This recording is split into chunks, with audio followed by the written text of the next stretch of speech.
Headlines presented by Elegant Steel, India's #1 QST bar. भरोसा दिखता नहीं टिकता है। पश्चिम सिंहभूम में 2 गोदामों से सैकड़ों डेटोनेटर की लूट, कई घंटों बाद भी पुलिस के हाथ खाली। माओवादियों की धरपकड़ के लिए सर्च ऑपरेशन तेज।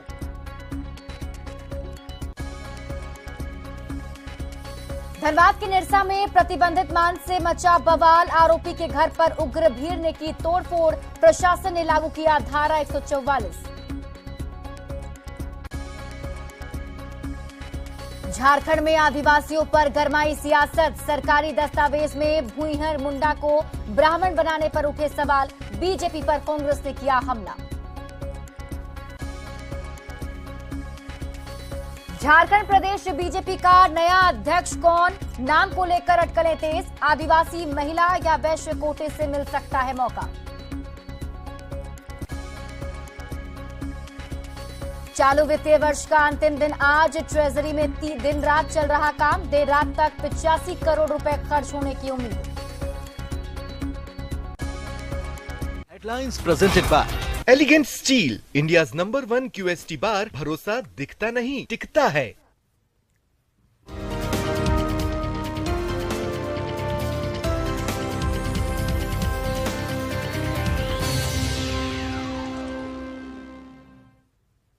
नमस्कार, जोहार झारखंड देख रहे हैं आप। आपके साथ मैं हूं शिप्रा झा। पश्चिम सिंहभूम में 2 गोदामों से डेटोनेटर लूट की वारदात के कई घंटे गुजर चुके हैं, पर सुरक्षा बलों के हाथ अब तक खाली हैं। यह सनसनीखेज घटना बालजोड़ी और मेरेलगढ़ा के 2 मैगजीन हाउस में हुई। दोनों गोदाम डीके घोष कंपनी की है। यहां रखे डेटोनेटर का इस्तेमाल लौह अयस्क की खदानों में होता था। वहीं पर देर रात 100 से ज्यादा हथियारबंद माओवादियों ने अचानक हमला बोल दिया और एक एक कर दोनों गोदामों में रखे सभी डेटोनेटर लूट लिए। घटनास्थल से कुछ दूरी पर डेटोनेटर का खाली डब्बा बिखरा हुआ मिला, साथ ही एक कारतूस भी बरामद किया गया है। कितनी मात्रा में डेटोनेटर की लूटपाट हुई है, इसका पता अब तक नहीं चल सका है। एसडीपीओ अजीत कुजूर के नेतृत्व में पुलिस, पश्चिम सिंहभूम की पुलिस और सीआरपीएफ की टीम सर्च ऑपरेशन चला रही है। साथ ही नक्सलियों की धरपकड़ भी तेज हो गई है।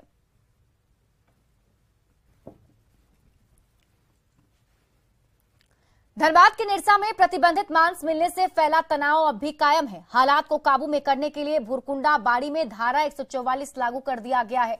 साथ ही मजिस्ट्रेट और सुरक्षा बलों के जवानों को तैनात कर दिया गया। प्रशासन ने ग्रामीणों से अफवाह से बचने की अपील की। 30 मार्च को भुरकुंडा बाड़ी में एक घर से प्रतिबंधित मांस मिला था। इससे नाराज ग्रामीणों ने आरोपी के घर पर जमकर हंगामा मचाया और तोड़फोड़ भी की। उग्र भीड़ ने पुलिस की गाड़ी, बाइक और साइकिल भी क्षतिग्रस्त कर दी। इस सिलसिले में निरसा थाने में 2 नामजद सहित 8 पर प्राथमिकी दर्ज कराई गई है।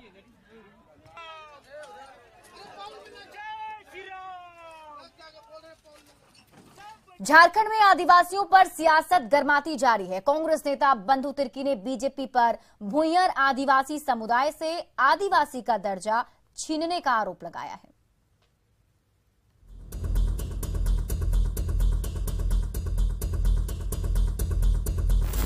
झारखंड में धर्मांतरण के चलते आदिवासी आबादी घटने के बीजेपी के आरोपों पर कांग्रेस ने बड़ा पलटवार किया है। झारखंड प्रदेश कांग्रेस के कार्यकारी अध्यक्ष बंधु तिर्की ने प्रेस कॉन्फ्रेंस में आरोप लगाया कि बीजेपी ने मुंडा को ब्राह्मण और भूमिहार बना दिया। रजिस्ट्रार जनरल की रिपोर्ट का हवाला देते हुए बंधु तिर्की ने कहा कि सरकारी दस्तावेज में भूमिहार मुंडा को ब्राह्मण और भूमिहार कोटे में रख दिया गया। इसका खामियाजा आदिवासियों को भुगतना पड़ रहा है।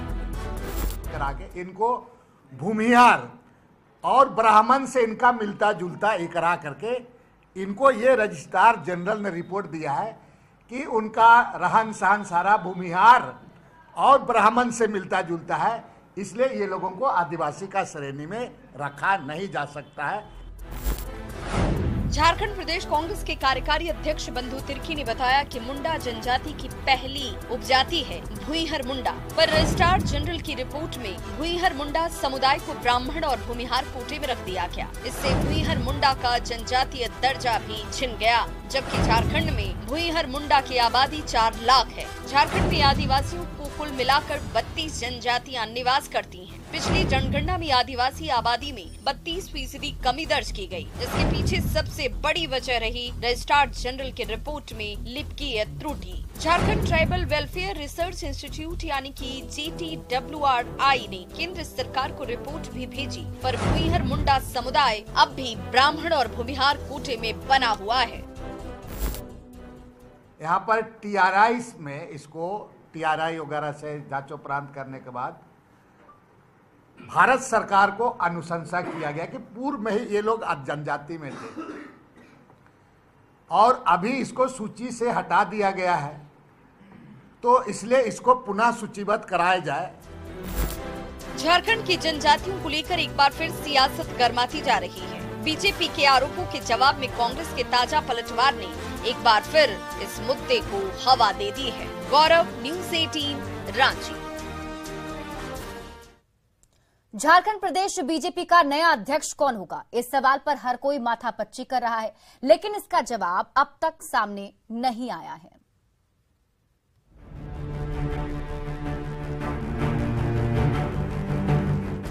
मिशन 2024 का काउंटडाउन शुरू हो गया है। बीजेपी ने कई राज्यों के प्रदेश नेतृत्व में फेरबदल कर मिशन 2024 का आगाज भी कर दिया है।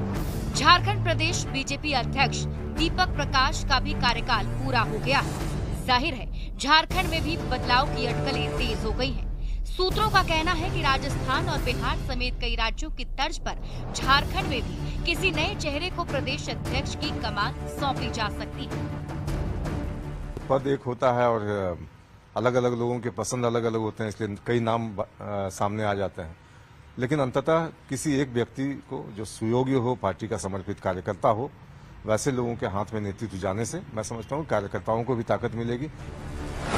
झारखंड प्रदेश बीजेपी अध्यक्ष की कुर्सी के लिए कई नेताओं के नामों की चर्चा भी चल रही है। ट्राइबल फेस के रूप में बाबूलाल मरांडी, अर्जुन मुंडा और समीर उरांव का नाम सबसे आगे है, तो महिला चेहरों में रांची की मेयर आशा लकड़ा का नाम भी लिया जा रहा है, जबकि वैश्य समाज से पूर्व मुख्यमंत्री रघुवर दास और बीजेपी सांसद आदित्य साहू का नाम उभर कर सामने आया है। पर इतना तो तय है कि पार्टी भरोसेमंद, तपे तपाए और टेस्टेड चेहरे पर ही मुहर लगाएगी।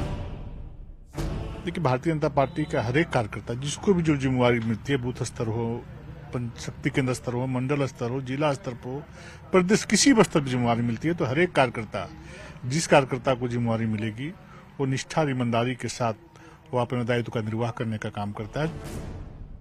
झारखंड प्रदेश बीजेपी का नया अध्यक्ष कौन होगा, ये अगले कुछ दिन में साफ हो जाएगा, पर इससे पहले नए अध्यक्ष के नाम को लेकर पार्टी हलकों में जोर शोर से कई नाम जरूर लिए जा रहे हैं। क्योंकि प्रदेश बीजेपी अध्यक्ष दीपक प्रकाश का कार्यकाल पूरा हो चुका है, लिहाजा बीजेपी इस बार किसी नए चेहरे को मौका दे सकती है। कैमरामैन संत के साथ संजय कुमार सिन्हा, न्यूज़ 18, रांची। और चालू वित्तीय वर्ष खत्म होने में बस कुछ ही घंटे बचे हैं, पर कोषागारों में अब भी बिल पास हो रहे हैं। ऐसे में सरकार को कम से कम रकम सरेंडर होने की उम्मीद है।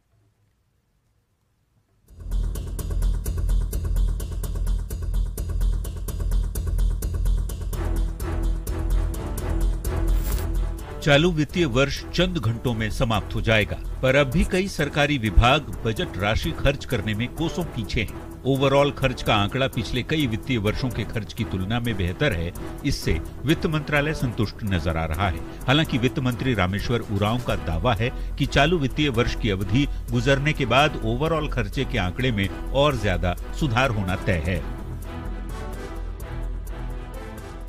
पहले की तुलना में, पीछे के वित्तीय वर्षों की तुलना में इस वर्ष खर्च बढ़िया है।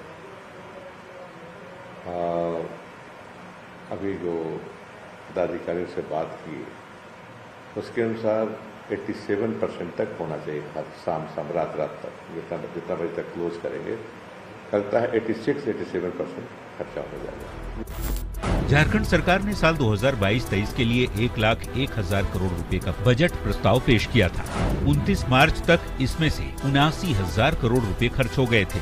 अंतिम दिन खत्म होने पर यह आंकड़ा बढ़कर 85 करोड़ रुपए होने की उम्मीद है। विभागों की बात करें तो 87% खर्च के साथ शिक्षा विभाग फिलहाल अव्वल नजर आ रहा है, तो ऊर्जा विभाग 86% खर्च के साथ दूसरे नंबर पर बना हुआ है। सड़क निर्माण विभाग ने 77%, महिला और बाल विकास विभाग ने 71% और आदिवासी कल्याण विभाग ने 67% बजट राशि खर्च करने में सफलता हासिल की है। हालांकि ये 29 मार्च तक के आंकड़े हैं। चालू वित्तीय वर्ष खत्म होने पर इन आंकड़ों में कई और बदलाव भी हो सकते हैं।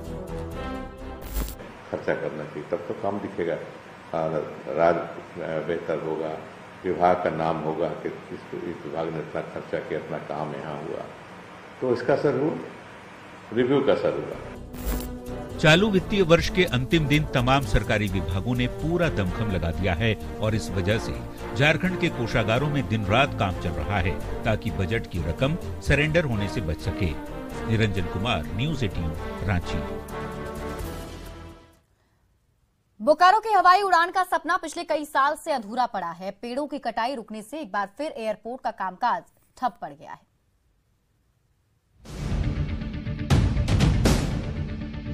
बोकारो हवाई अड्डा का ये बोर्ड पिछले कई साल से चमचमा जरूर रहा है, पर बोकारो वासियों की हवाई उड़ान का सपना अब तक सपना ही बना हुआ है। इसकी ताजा वजह बने हैं रनवे के आसपास पड़े ये पेड़। इसकी कटाई का ठेका निजी कंपनी को मिला था।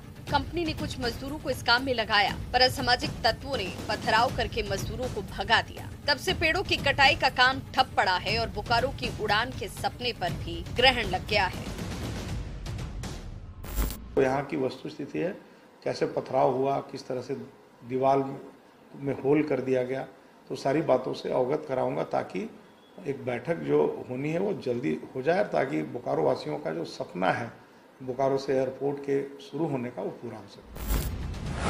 देवघर से पहले बोकारो एयरपोर्ट पर काम शुरू हुआ था, पर देवघर एयरपोर्ट से हवाई उड़ान शुरू हो गई। कई माह गुजर चुके हैं, लेकिन बोकारो हवाई अड्डे का काम अब तक अटका ही हुआ है। कभी नियम कानून आड़े आ जाती है तो कभी रनवे के किनारे खड़े 1732 पेड़ उड़ान में अड़ंगा डाल देते हैं। और यही वजह है कि बोकारो हवाई अड्डे को अब तक हवाई उड़ान का लाइसेंस नहीं मिल पाया है। ऐसे में बोकारो जिला प्रशासन की कार्यशैली पर भी गंभीर सवाल उठने लगे।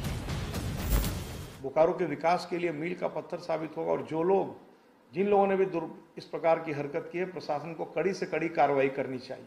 विकास से मैं कोई समझौता नहीं कर सकता। जो भी लोग इस प्रकार की हरकत कर रहे हैं, प्रशासन को कड़ी से कड़ी कार्रवाई करनी चाहिए। रांची, देवघर और जमशेदपुर के बाद बोकारो में हवाई अड्डे का सपना कई सालों से देखा जा रहा है, पर एक के बाद एक उठापटक और दांवपेच ने बोकारो एयरपोर्ट से फ्लाइट की उड़ान का सपना चकनाचूर कर दिया।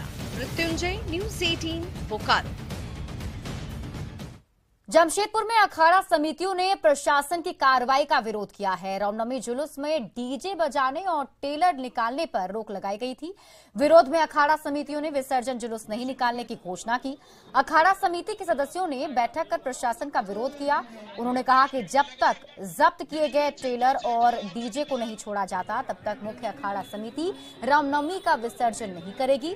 कल शोभा यात्रा में प्रशासन ने कार्रवाई करते हुए टेलर और डीजे को जब्त कर लिया था। जिस प्रकार बाल मंदिर के टेलर को और डीजे को जब्त करके पुलिस ले गई, यह जानबूझ करके जमशेदपुर को अशांत पैदा करने की रणनीति पर यह राज्य सरकार काम कर रही है। और उसी के विरोध में आज संपूर्ण हिंदू समाज जो है यहाँ धरने पर बैठा है। जमशेदपुर में विभिन्न अखाड़ा समितियों ने रामनवमी का विसर्जन जुलूस नहीं निकालने की घोषणा की है। जिला प्रशासन के द्वारा जुलूस को शांतिपूर्ण तरीके से विसर्जन को लेकर पूरी तैयारी की गई है, लेकिन शाम तक एक भी जुलूस नहीं निकली। साक्षी गोल चक्कर के पास करीब 300 अखाड़ा समिति के लोग अपने अपने विसर्जन जुलूस को लेकर निकलते थे, लेकिन वहां अभी तक एक भी जुलूस नहीं आया है। सारे हिंदू संगठनों ने इसका विरोध जताते हुए प्रशासन के खिलाफ नारेबाजी भी की। उनका कहना है कि जब तक प्रशासन जब्त किए गए टेलर और डीजे को नहीं छोड़ेगा, तब तक विरोध जारी रहेगा। इस तरह का अभद्र व्यवहार हमारे साथ ये प्रशासन हर वर्ष करते आ रही है कि हमें सीमित करते जा रहा है, किया जा रहा है। डीजे ना निकाला जाए, आपका टेलर ना निकाला जाए। जब जहाँ टेलर नहीं निकलेगा, झांकी नहीं निकलेगी, तो हमें हर्षोल्लास नहीं रहेगा। तो हमारे हर्षोल्लास नहीं रहेगा तो हमारे आने वाले समाज में जो हमारी पीढ़ी है उनको फिर कैसे इस चीज़ की ज्ञान मिलेगी कि हमारा संस्कार क्या है।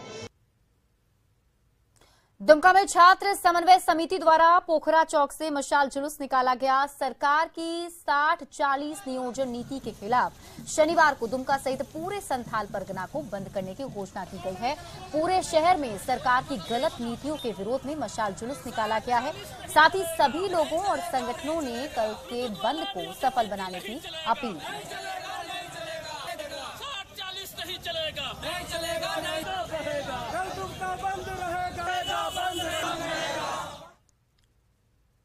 और झारखंड की सांस्कृतिक राजधानी देवघर में कई पर्यटन स्थल भी हैं जहां सैलानी सालों भर आते रहते हैं। उन्हीं में से एक है देवघर का बुद्धा पहाड़। ये पर्यटन स्थल अभी तक गुमनामी के अंधेरे में गुम था, लेकिन अब पर्यटन विभाग की ओर से बुद्धा पहाड़ का जीर्णोद्धार और नव निर्माण कराया जा रहा है। करीब 1 करोड़ की लागत से बुद्धा पहाड़ को बौद्ध धर्मावलंबियों के लिए तीर्थ स्थल के रूप में विकसित किया जा रहा है। साथ ही स्थानीय लोगों के लिए पार्क का भी निर्माण किया जा रहा है। वहीं आने वाले समय में इस पहाड़ को राजगीर की तर्ज पर विकसित करने की भी योजना है। विभाग द्वारा अधिसूचित सी श्रेणी में बुद्धा पहाड़ का जीर्णोद्धार किया जा रहा है और जिसमें प्रथम फेज में हमें तकरीबन 99 लाख रुपए प्राप्त हुए हैं और इसका कार्य प्रगति पर है। आने वाले समय में विशेषकर बौद्ध धर्म के दृष्टिकोण से इसको डेवलप किया जा रहा है और आने वाले समय में इसका हम एक नया रूप देखेंगे और आने वाले पर्यटकों को जो अपनी ओर आकर्षित करेगा, इस तरीके से इसको हम लोग बना रहे हैं। पर्यटन के लिहाज से काफी महत्वपूर्ण पूरे झारखंड में रहता है। देवघर की बात करें तो यहाँ कई पर्यटन स्थल हैं जहाँ लोग घूमना पसंद करते हैं। उन्हीं में से एक पर्यटन स्थल बुद्धा पहाड़ भी है जो गुमनामी के दौर में जा रहा था, लेकिन पर्यटन विभाग की पहल से अब इस बुद्धा पहाड़ का जो है जीर्णोद्धार किया जा रहा है बौद्ध धर्मावलंबियों के लिए, साथ ही साथ यहाँ के स्थानीय के लिए भी काफ़ी विकास का कार्य जो है यहाँ पर किया जा रहा है। आप देख सकते हैं कि एक तरफ जो है सांस्कृतिक मंच बनाए जा रहे हैं, वहीं दूसरी तरफ ठीक उसके सामने दर्शक दीर्घा भी बनाया जा रहा है। वहीं उसके साथ साथ बात करें कि मेडिटेशन के लिए अलग एक जो है हॉल बनाया जा रहा है और इसके साथ साथ बैठने के लिए कई छोटे छोटे छतरी नुमा शेड भी बनाए जा रहे हैं। कुल लगभग 1 करोड़ रुपए की लागत से ये पूरा कार्य यहाँ पर देवघर के बुद्धा पहाड़ पर चल रहा है, जो बौद्ध धर्मावलंबियों के लिए भी काफी राहत देगा। जो यहाँ की जो मनोरम छटा है ये देखने योग्य होगी। इसके साथ साथ हम आपको बता दें कि राजगीर के तर्ज पर यहाँ पर भी और डेवलपमेंट का कार्य किया जाएगा। फिलहाल जो है यहाँ पर कार्य शुरू हो चुका है और जो गुमनामी के दौर से गुजर रहा है ये बुद्धा पहाड़, अब इसका जीर्णोद्धार हो रहा है। कई नई चीजों का यहाँ पर निर्माण भी कराया जा रहा है। तो कुल मिलाकर हम ये कह सकते हैं कि देवघर सांस्कृतिक राजधानी के साथ साथ पर्यटन के क्षेत्र में भी काफी महत्वपूर्ण ये शहर अब लगातार नए जो पर्यटन स्थल हैं उस पे विकास का कार्य जारी है। मनीष दुबे, न्यूज़ 18 देवघर। झारखंड के जंगल की शेरनी कही जाने वाली वन रक्षक कंडोनी सोरेन को न्यूज़ 18 इंडिया की ओर से राइजिंग इंडिया कार्यक्रम में अनसंग हीरोज का सम्मान दिया गया। दरअसल पूर्वी सिंहभूम के मुसाबनी की रहने वाली कंडोनी अपने गांव के आसपास के जंगलों की रक्षा करती हैं। इस काम में उसे कई तरह की चुनौतियों और खतरों का सामना भी करना पड़ता है। न्यूज़ 18 ने कंडोनी सोरेन के इसी काम को एक नई पहचान दी। दिल्ली से लौटने के बाद कंडोनी सोरेन ने कहा कि इस सम्मान के बाद उनका हौसला और भी ज्यादा बढ़ गया है। मुझे वहाँ पे जाके और प्रेरणा मिले कि मैं और इससे अधिक जितनी काम कर रही हूँ उससे और अधिक काम करूँ और ज्यादा वृक्ष रोपण करूँ और जो मेरे एम है, जो मकसद है, मैं उस मकसद में सफल हूँ। मेरा यही कोशिश है कि मुझे उससे और ज्यादा पेड़ पौधा लगाने का इच्छा रखूं और सारे मेरे ग्रुप्स के सारे वन कमेटी को मैं यही बताना चाहूंगी और बताऊंगी भी कि हम लोग सब मिल के और अधिक जंगलों का, वनों का सुरक्षा करने के लिए तैयार रहे और पेड़ पौधों को और लगाने का कोशिश करें। और राजस्थान दिवस के मौके पर कल जमशेदपुर में राजस्थान की समृद्ध संस्कृति की झलक दिखी। इस दौरान बारिश से आयोजन में बाधा भी पड़ी, लेकिन लोगों का उत्साह इतना ज्यादा था कि इस दौरान भी लोग जोश में दिखाई दिए। साक्षी धालभूम क्लब मैदान में राजस्थान दिवस पर मारवाड़ी सम्मेलन का आयोजन किया गया था। इसमें एक से बढ़कर एक राजस्थानी परंपरा के साथ साथ गीत और नृत्य पेश किए गए। सभी कलाकारों को दुपट्टा देकर सम्मानित किया गया। इस दौरान अपनी धरोहर और विरासत को बचाने पर जोर दिया गया।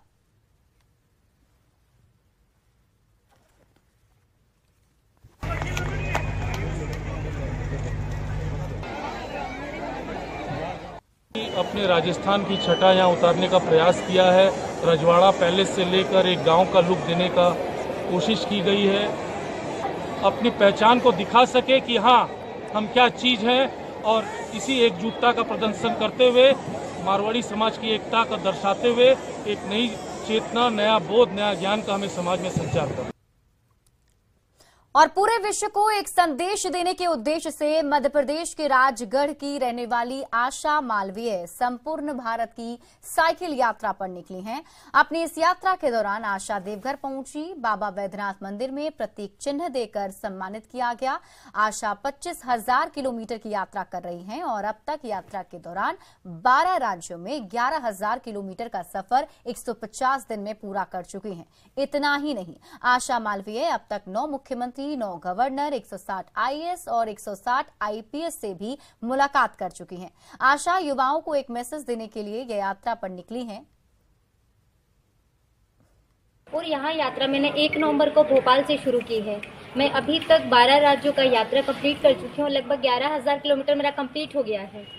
मेरी यहाँ यात्रा 1 नवंबर से शुरू होकर 15 अगस्त को दिल्ली में मैं इसका समापन करने वाली हूँ। मेरी इस यात्रा का उद्देश्य है महिला सुरक्षा, महिला सशक्तिकरण। और फिलहाल इस बुलेटिन में अभी के लिए बस इतना ही। आगे देखते हैं हेडलाइंस।